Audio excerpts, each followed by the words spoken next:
As you all know, community was a very important part of Ron's life, particularly this community here at Idealia Farm. So to tell you about that part of his life, we have Winnie Wildflower.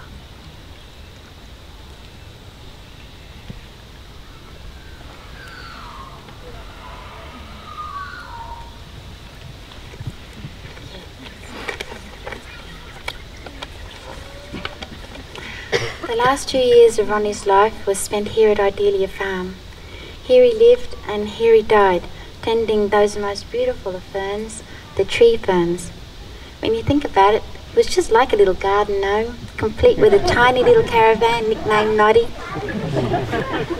Ronnie set up the tree ferns each side of the path to Noddy so closely that you had to either bend right down to walk through under them or push each one aside if you wanted to make your way over to visit. The most important duty of Ronnie's day, it seemed, was the watering of the tree ferns, which he did religiously, even when the constant rain of last month meant he really had to patiently wait for a break in the rain to get out and carry out this work, despite our relentlessly teasing him about that. Whenever I'd hear him watering the ferns outside my van, I used to sit on my steps and we'd have a bit of a yarn. He went uncharacteristically serious for a moment one day when I asked him, during one such time, what he wanted to achieve in life. He said that he wanted to live to his highest potential.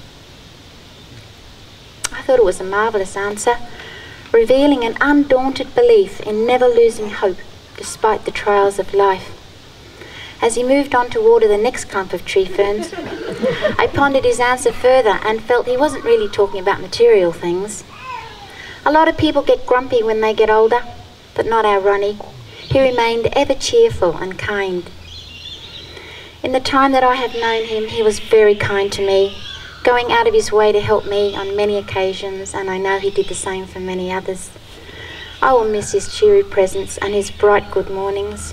I will miss being taken to the airport by him. He was our official airport chauffeur, though he never seemed to need the favour returned. Last year, when our good friend Lisa died, after a sad and lingering illness which brought all of us here at the farm closer together, Ronnie was always on hand to help in any way, including ferrying relatives to and from the airport. Ronnie really was a friend you could always count on.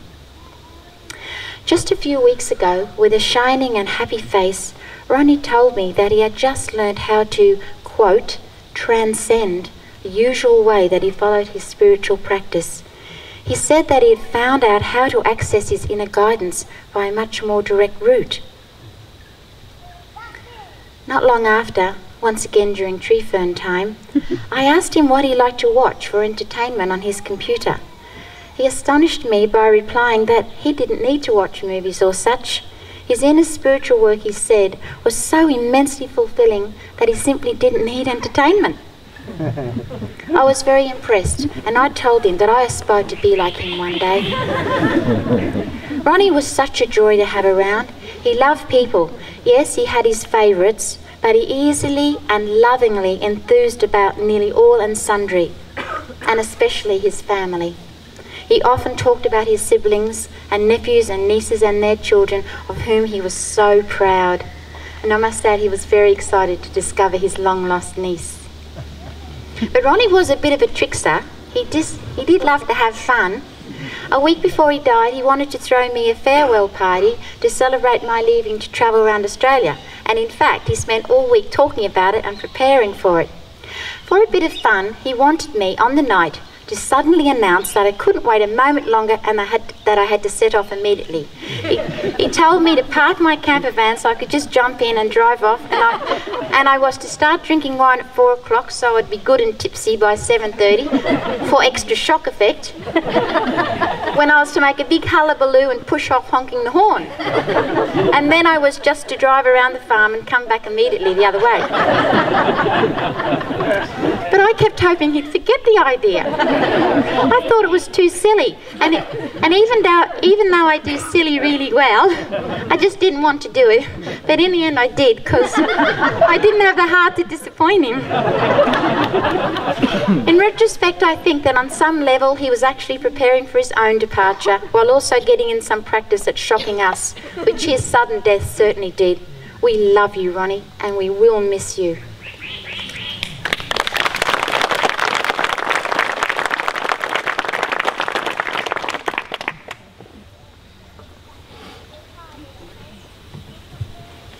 Well, we have one more story, because another part of Ron's life was his cafe socialising. And this is from Andrew. Where are you? There you are. Whenever Ron walked into a room, it was rainbow time, or at least the reddish end of the spectrum. Reds, pinks, oranges and yellows, often layered in abundance and finished off with a colour-coordinated hairband to match the shirt of the day. If you didn't know him, you had to seek out the ponytail, all 2 inches of it, but he nevertheless took delight in accessorising with style. It was a colour scheme Ron had adopted almost exclusively over the last 3 years or so, but it wasn't without its dangers. One day, when the shirt of the day was particularly prominent, it was a striped affair. Man Mountain, Didge player, ex-wrestler and casual fiery Big Mal moved very close and said to Ron, "If you're going to get about dressed as a deck chair, don't be surprised if someone sits on you."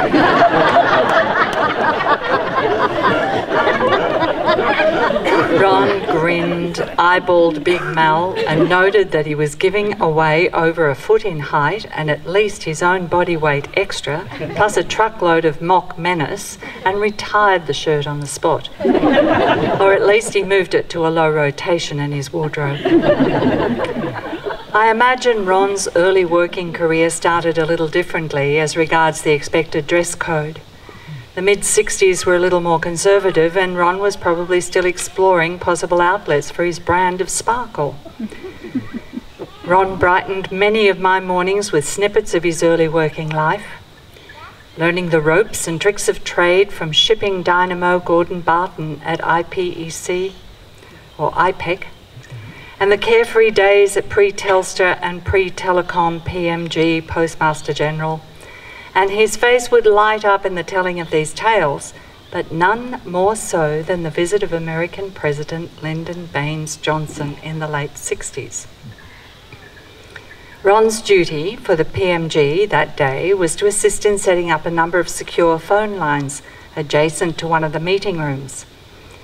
When he found himself an accidental Walter Mitty as LBJ walked in, momentarily diverted from his entourage, possibly for a smoke, maybe for a chew and a spit of Texan tobacco, and they all eyeballed one another simultaneously.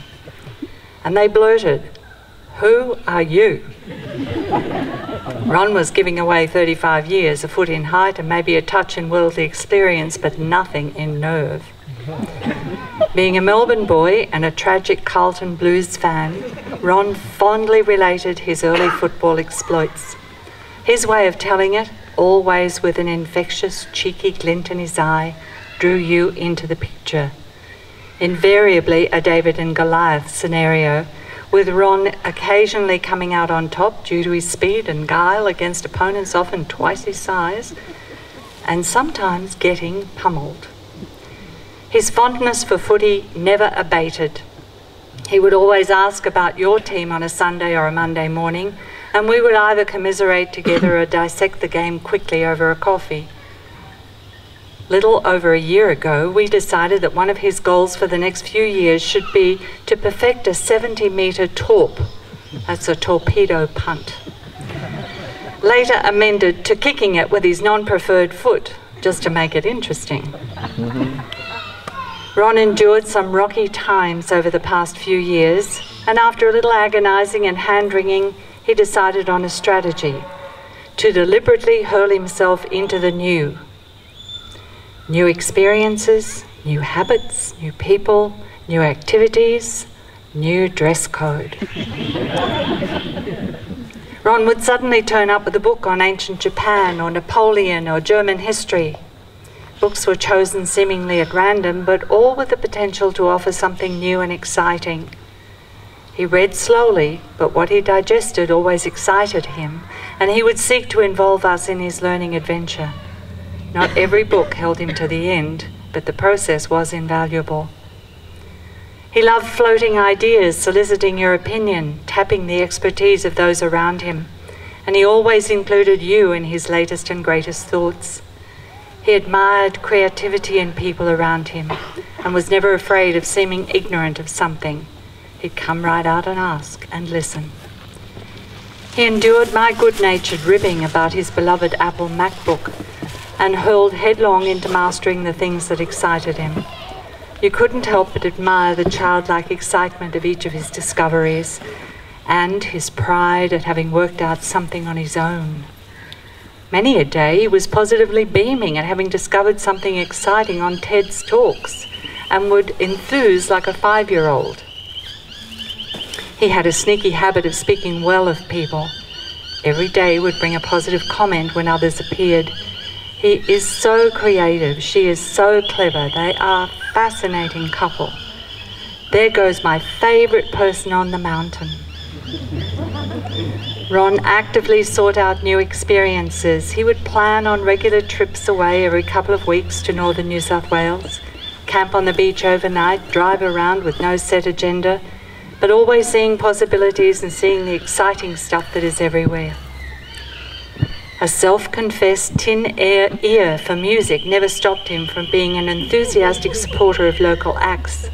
Susanna, Marky, and others can attest to his earnest support. Ron would always have an intelligent and considered opinion on these events, and usually an amusing story to go with it. He also had a strong sense of fairness and opportunity.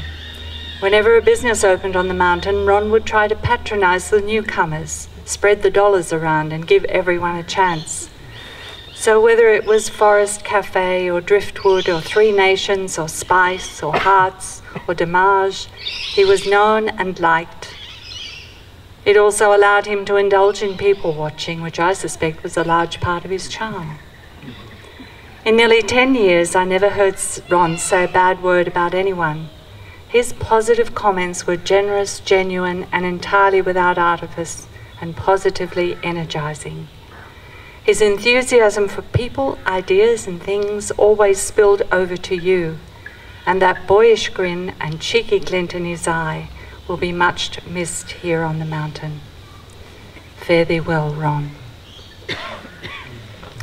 Thank you, Andrew.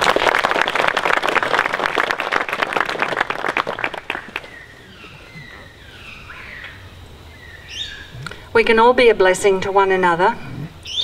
And now we have a very special blessing coming as Susanna sings for us, Amazing Grace.